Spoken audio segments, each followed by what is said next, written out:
Nicole Duro. From Manolo United FC. Congratulations. Nakasangad, nakasangad.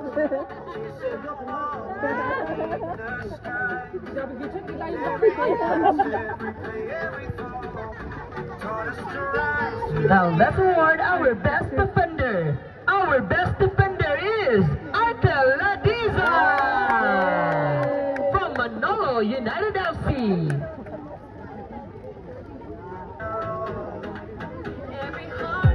Congratulations. Now let's award our best midfielder.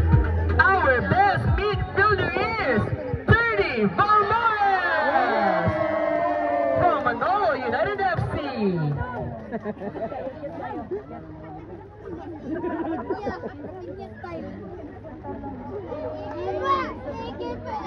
Now let's award our best goalkeeper. Our best goalkeeper is Ivan Solosia from Manolo United FC. Congratulations.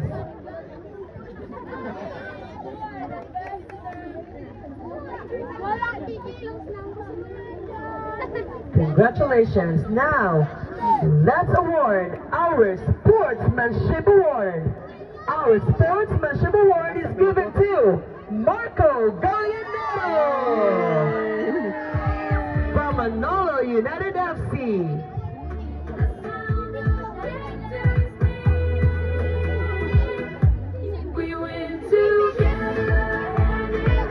And our 14th All Cup 2025 Under 9 category MVP is Gift Center from Manolo United FC. Congratulations. Git. Baba. And now let's award our major awards. Starting off to our second runner-up. Our second runner-up is Book Faith FC.